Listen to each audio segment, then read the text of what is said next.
In this episode, I hold a plate, I grind some pepper, I play with fire, and I make a Filet Mignon Steak Sandwich on a toasted ciabatta with pepper jack cheese, zesty mayo, and caramelized mushrooms and onions.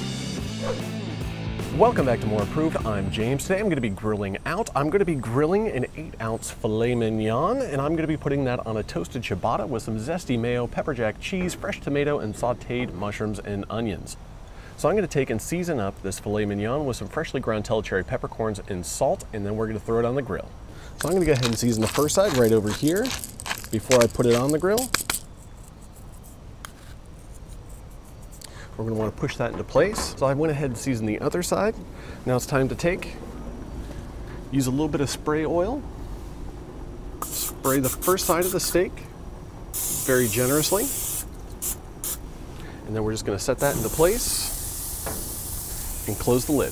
I'm going to go wash my hands real quick and disinfect everything I touched with raw meat on my hands, and I'll be right back. Anytime I make a steak, I only like to use kosher salt and freshly ground peppercorns. I always use Tellicherry peppercorns because they have a really great flavor to them. You want to be very generous when you're applying your seasonings to anything that you're grilling out, because a lot of that seasoning is going to fall off and go through the grates as it's cooking.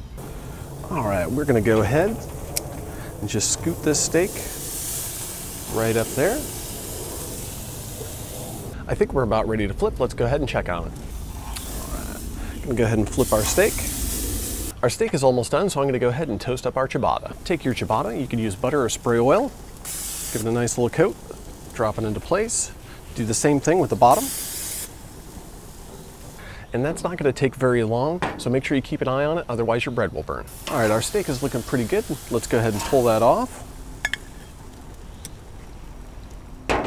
And we'll take a quick look at our bread, starting to brown up nicely. We'll pull that off as well. And now we'll move on to plating. So I'm going to put 2 slices of pepper jack cheese on the bottom of my bun. Then I'm going to take a nice zesty mayonnaise, and I'll leave the recipe down below in the description box for this. But this is basically just mayonnaise mixed with some Dijon Mustard, some blackened seasoning, and a little bit of garlic powder. Put a nice generous dose right on top there. Then I'm going to take our steak, set that on the bottom of the bun. Then I'm going to take my caramelized mushrooms and onions, drop those right on top of the steak. Ooh, lost a mushroom. And I'm just going to put the ciabatta bun right on top there, adjust this into a corner. And if anybody does want tomato or spring mix, you just put that on the other side and then layer your tomatoes right over the top of that. Filet mignon on toasted ciabatta with pepper jack cheese, a zesty mayo, caramelized mushrooms and onions, and a side of spring mix and fresh tomato. And thanks for watching More Approved. I'm James. Till next time, see you then.